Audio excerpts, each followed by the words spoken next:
You know what's interesting about people with extremely high IQs? They rarely look the way we expect them to. We picture genius as something loud, someone who walks into a room, takes it over, and makes sure everyone knows how smart they are. But after decades of research, psychologists keep finding the opposite. The real markers of a powerful mind are usually quiet, and they are surprisingly easy to miss. In fact, many of the patterns most common in highly intelligent people don't look like intelligence at all. Some of them look like the exact opposite, like shyness, like restlessness, like constant self-doubt. That is because a very high IQ does not just make you faster at finding answers, it changes the entire way you experience the world. Before we start, a quick note.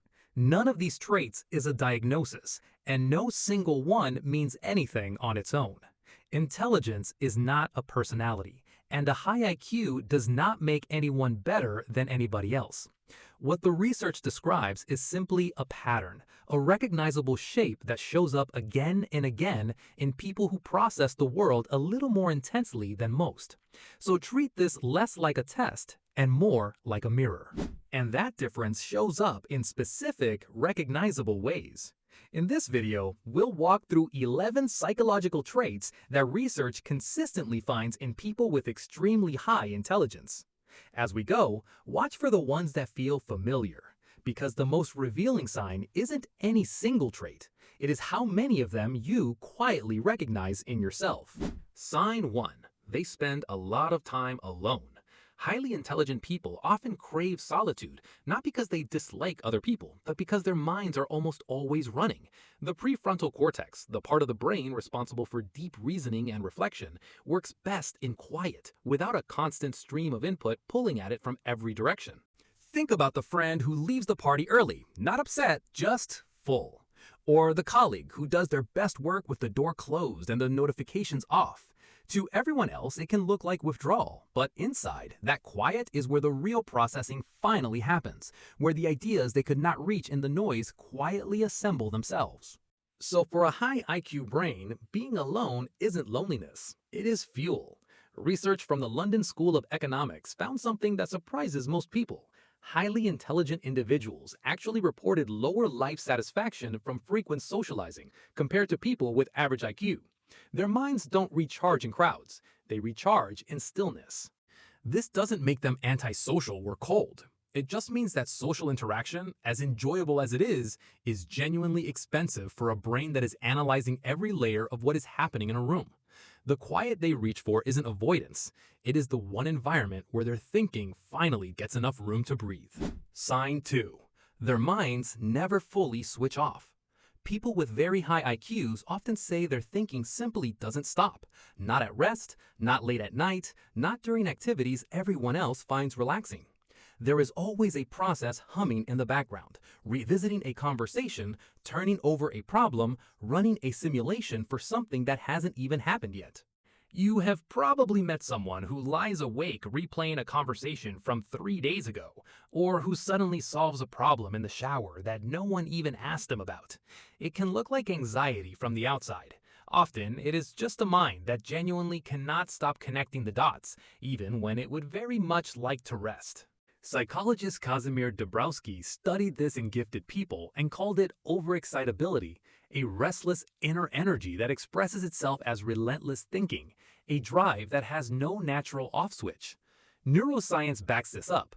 Higher intelligence is linked to richer connectivity between distant regions of the brain, not just faster processing in one isolated spot. So the highly intelligent brain isn't just quick, it is making connections across an enormous network of ideas, all at once, all the time. That constant connectivity is exactly what makes rest so hard to reach. The brain isn't malfunctioning when it refuses to quiet down. It is doing precisely what it was built to do.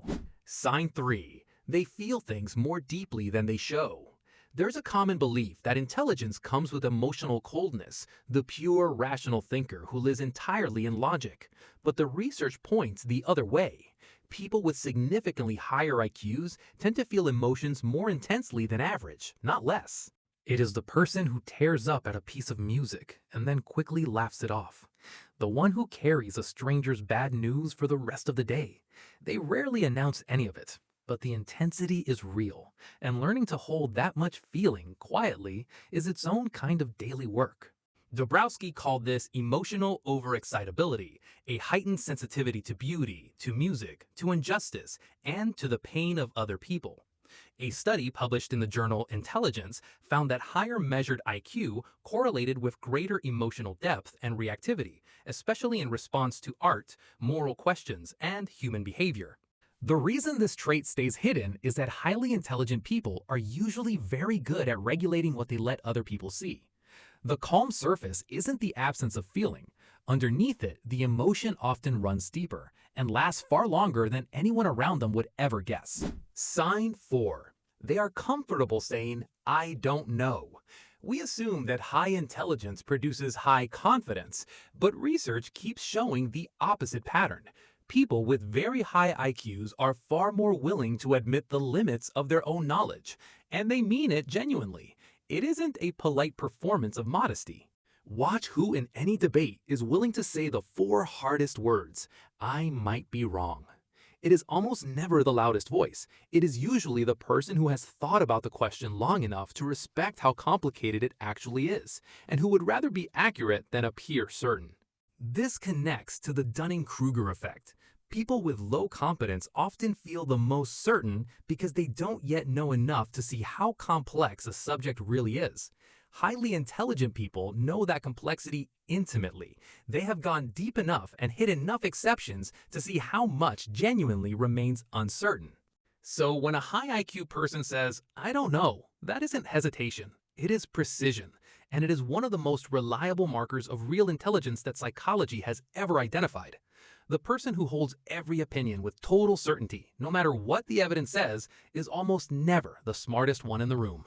Sign 5. They struggle to find people who think at their level. This is something highly intelligent people rarely say out loud, but research shows it is nearly universal among them. They find it genuinely hard to connect fully, not because they believe they are better than anyone, but because conversations that stay on the surface leave them feeling a very specific kind of unfed. It is the strange loneliness of being in a full room and still feeling unmet.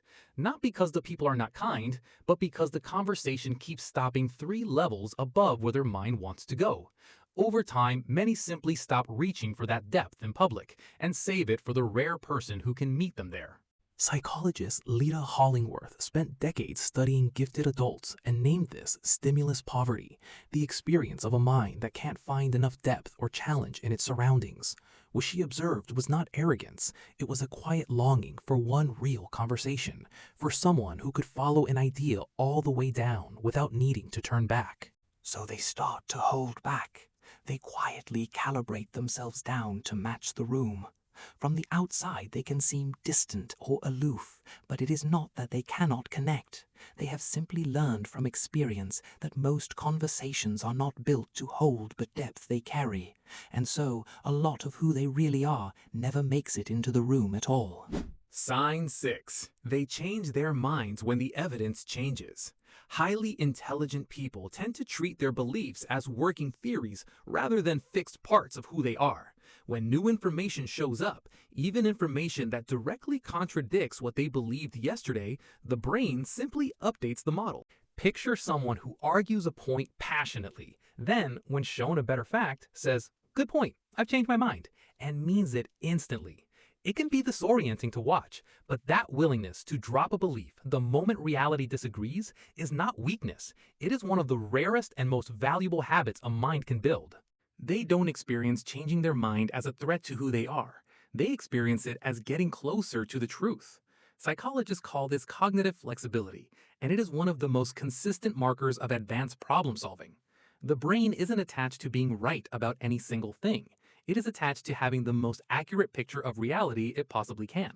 From the outside, this can look like inconsistency. A person who shifts positions can seem unreliable, but it is the opposite of confusion. It is a mind running a constant, honest update process. The people who never change their minds, no matter what the evidence says, are almost never the most intelligent ones in the room. Sign 7. They observe far more than they say. In groups and meetings, highly intelligent people often watch before they speak. They listen to what isn't being said as much as to what is. They pick up the patterns underneath, who defers to whom, where the real tension sits, what a conversation is actually about beneath the surface words. In meetings, they are often the last to speak and somehow the one who names the thing everyone else was dancing around.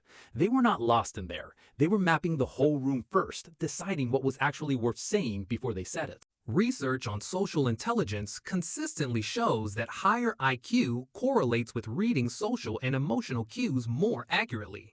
But it also means highly intelligent people often need more time to process what they are observing before they respond. They are not slower thinkers, they are gathering more data first.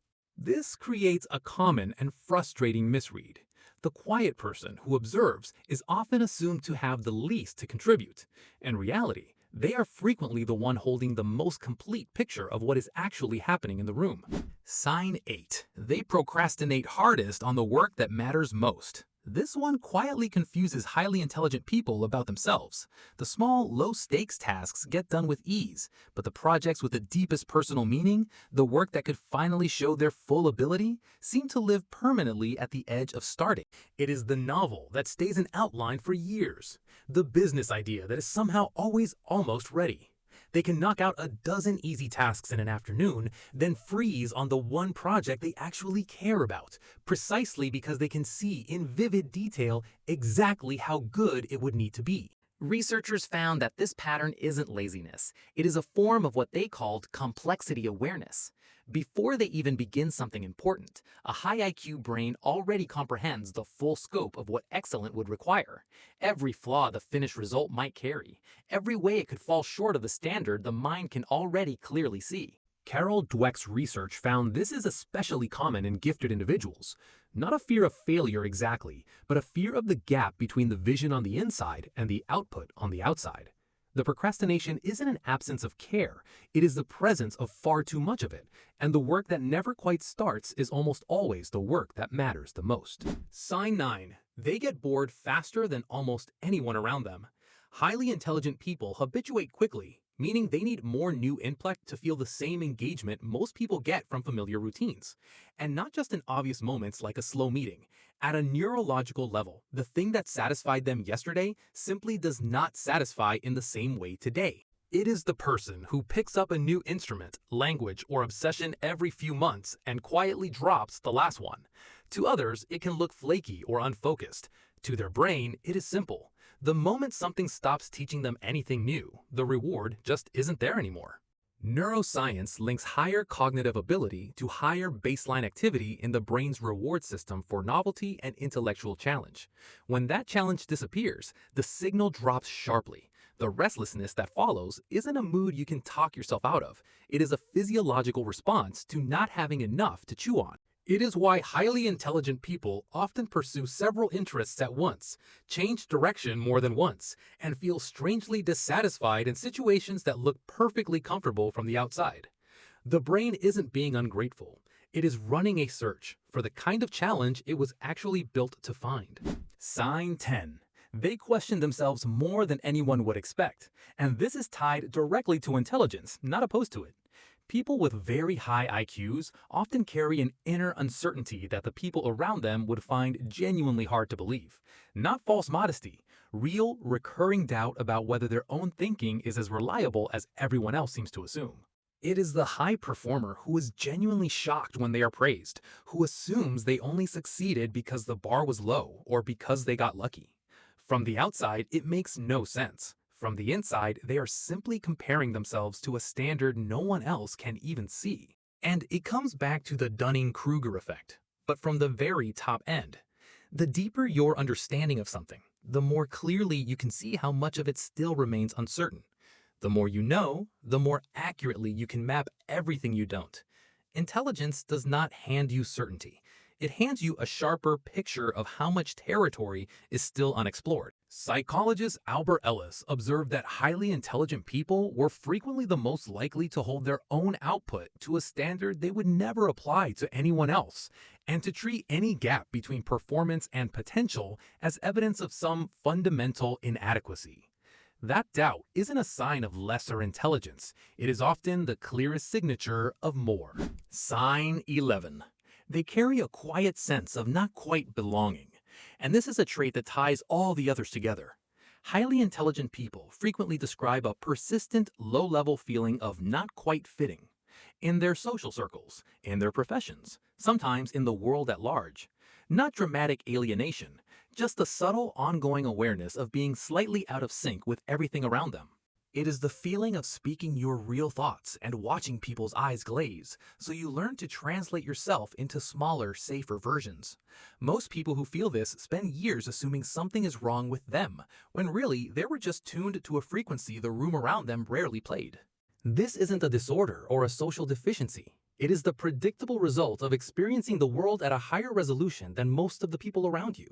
When your brain processes more, connects more, feels more intensely, and needs more depth than your environment keeps offering, a mild sense of displacement is almost unavoidable. Not because something went wrong, but because something simply works differently. Mihaly Csikszentmihalyi, whose research on creativity and exceptional minds remains among the most important in psychology, found that individuals with the greatest intellectual capacity almost universally describe their inner lives as the most complex, the most difficult to explain, and the hardest to share. Not because they were uniquely suffering, but because they were living at a level of detail most people around them simply were not. What is striking about all 11 of these traits is how consistently they get misread. The one who needs solitude looks antisocial. The one whose mind never stops looks anxious. The one who feels deeply looks oversensitive. The one who doubts themselves looks unsure. And the one who doesn't quite fit anywhere looks like they're simply difficult. But sometimes what looks like a collection of quiet difficulties is actually one very specific thing. A mind that was built to process more, connect more, feel more, and go further than most of the environments it moves through every single day. At its core, a very high IQ is not about knowing more or thinking faster. It is about experiencing the full complexity of the world with very little filter between you and it. And that, more than any test or any number, is what makes it both the most powerful and the most demanding thing a person can ever carry. So, if several of these felt like they were describing you, take it gently.